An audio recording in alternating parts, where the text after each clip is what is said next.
Welcome, everyone. This is Revenue Roadmap, where we talk about driving revenue and increasing profits in local businesses. I'm your host, Anthony Karls, president of Rocket Clicks. Today, I'm joined by Mr. Matt Hawker. He is one of our What's up? product owners here. He leads our B2C national team.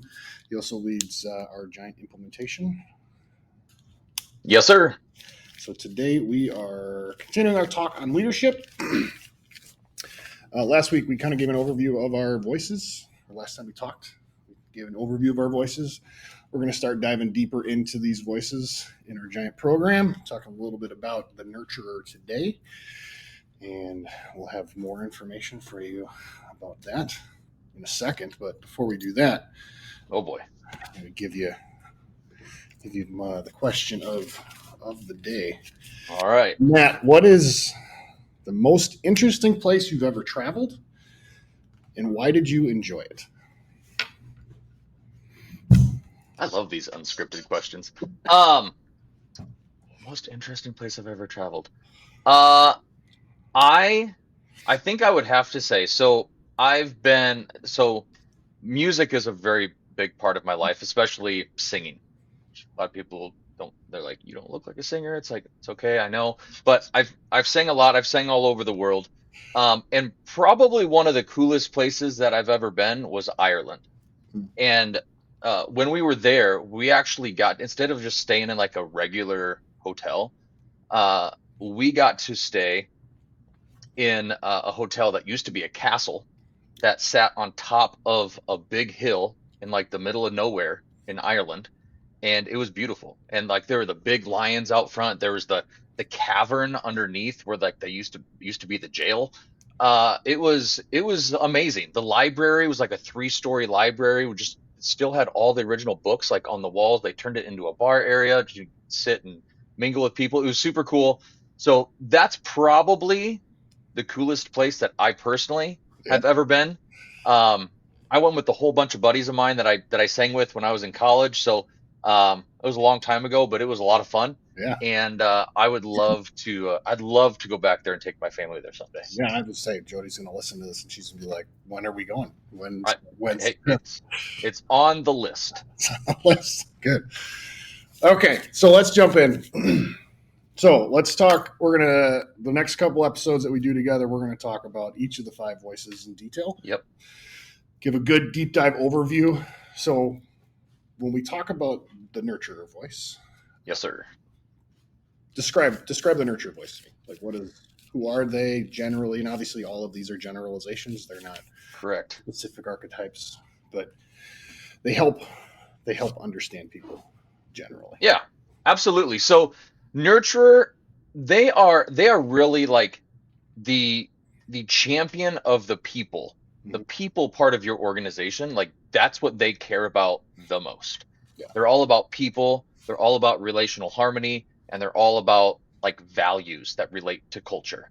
Yeah. And the reason why nurturer is like so important, all the voices are important, but especially like understanding a nurturer and what their natural tendencies are is because nurturers make up about 43% of our general population. 43. So 43 people, if you have 100 people in your org, 43 of them are going to be a nurturer. Yeah. More than likely, or around that number. So it's a very large majority, right? They're people focused. That's kind of the biggest piece about them. They care deeply for everybody on their team. Yeah. And they love celebrating accomplishments of others on their team. Yeah. And I know one of the things that they sometimes struggle with is thinking about how they bring it themselves. Sometimes some of the greatest assets on our team can be nurturers, and they discredit the value they bring. They do, because they don't want to get in the way of others and the relational harmony that they might disjoint by taking credit and making people feel a certain way.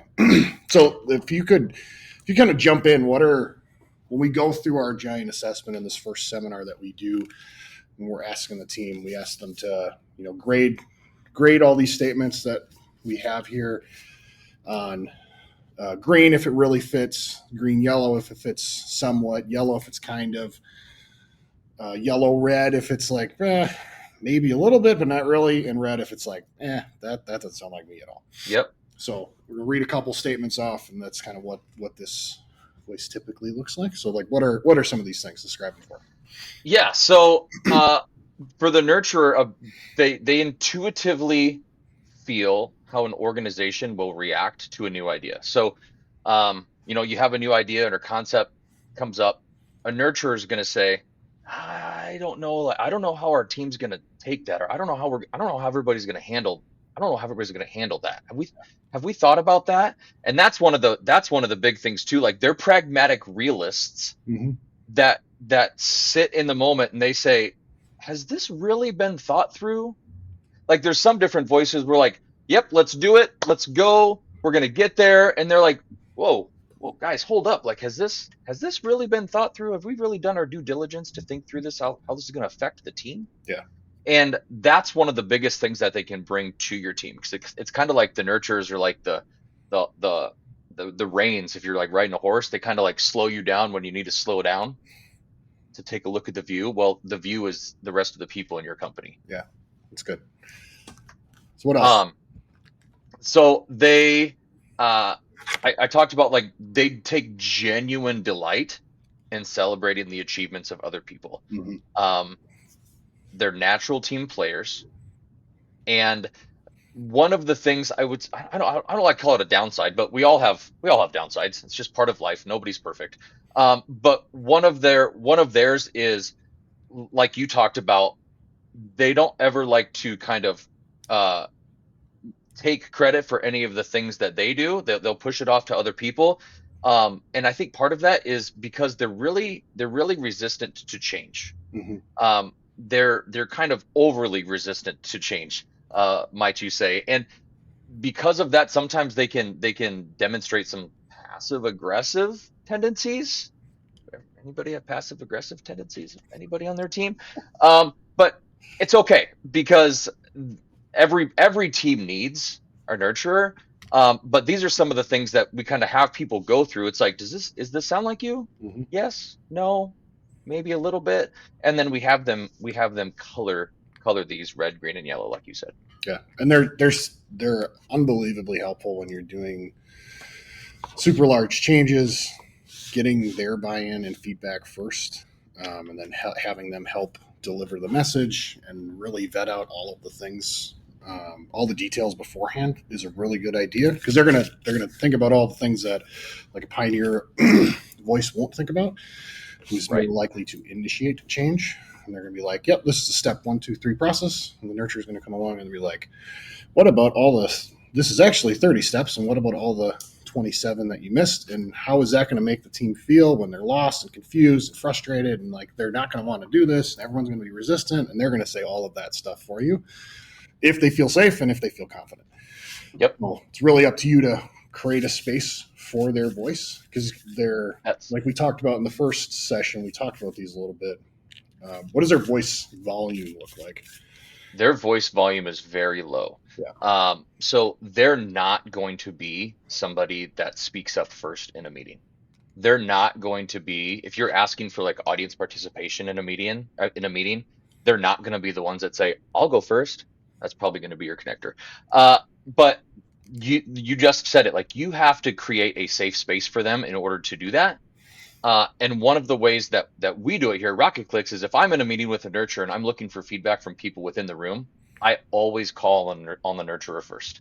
I want their voice to be heard because they're not naturally going to speak up for themselves if others are in the room that have a louder voice. Mm-hmm. Their voice is the quietest voice out of all of the voices. So super smart people with a lot of things to say, they just don't like to say it because a lot of times if somebody doesn't agree, they're conflict averse, right? They don't want to cause conflict. They like that relational harmony.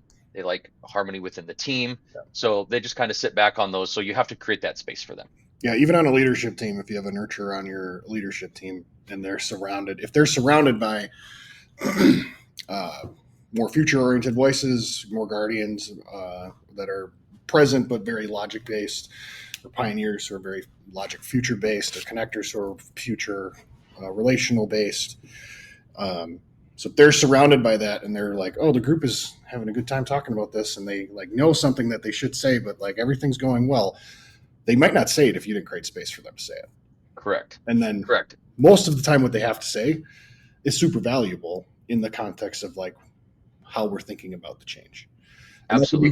that could be missed because we're excited about the future and all the details about the future and how we're going to get there and all of that. And if we don't invite them in intentionally and get their feedback about how's the team going to respond, how's the team going to feel, how do we get this implemented well, how do we get their buy-in, you're going to come to the team, you're going to try to implement, and you're going to get the big old brakes stop sign because you didn't do a good job including all the people that you needed to. It's absolutely right. Like it's so easy for so many of us to think in the future, but a nurturer's voice, like they live in the present, right? And they live and but all of the stuff that we've talked through too, it's no surprise. Like they're very relational based instead of logic based, Yeah. right? So your a nurturer is going to care more about the culture of your organization than what they're going to care about the P&L. And it's not that they don't care about the P&L. That's not it. It's just their natural tendencies push them to care more about the people, and that relates more to the culture. Mm-hmm. And it's not what are the people going to do in the future, it's how are we going to think about this and feel about this now. Yeah. Awesome.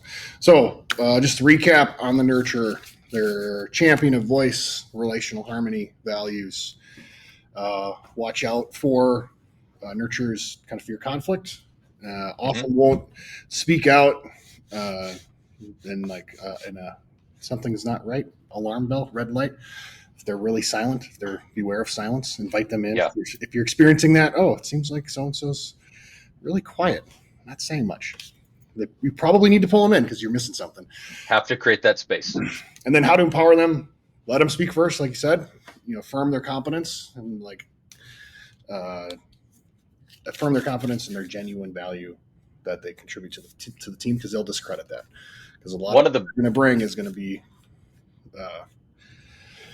it's going to feel like breaks, so it's hard for them to bring it because they want to preserve the relational harmony with their if they're on a leadership team with that team, and they also want to do that with the teams that they're on. So like they're kind of getting some conflicted feelings sometimes. So you got to empower them. one of the biggest things that you can do to empower a nurture is to explain to them and show them like the impact that they had on other people. Mm-hmm. Like because of what you did, this person was able to grow in this way. That's going to make them feel amazing because they're all about the people, they're all about bringing value, and they're not going to call it out on themselves. Be like, hey, guess what I did? So you have to call that out for them. You have to be their champion to say, you know what, this is because of you, our company was able to do this, or this person was able to do this. Yeah, when we were going through the giant certification process, one of the things they say in there is you can compliment a nurturer every single day for the rest of their life, and they still probably won't believe that they're really good at what they're really good at because Yeah. that's just how they're wired. Like you can compliment them over the moon, and like they're still gonna say, I don't know if I'm good enough. So Yep. keep building their confidence, invite them in because they'll help your orgs. Absolutely. Awesome. Appreciate it, sir. So next time we meet, we're gonna dive into the creative voice, and we'll continue on our journey here. One thing I do want to bring up also with a nurture is if you don't treat them well, or if you don't treat the people that they care about well, uh, they will start to remove that care from people. They'll start to remove that want to help people. They'll start to remove the care that they have for everybody else, and then that's when things can get super toxic. So I think in a later podcast that we're going to do down the road, we're going to talk about weapon systems, and the nurturers is the removal of care. So a little preview for what we'll talk about later on down the road, but it's a really important thing to make sure that they know how valued they are and to not mess with their people. Yeah, that's awesome. Appreciate it, Matt. Absolutely. Look forward to next time. Yep. See you later.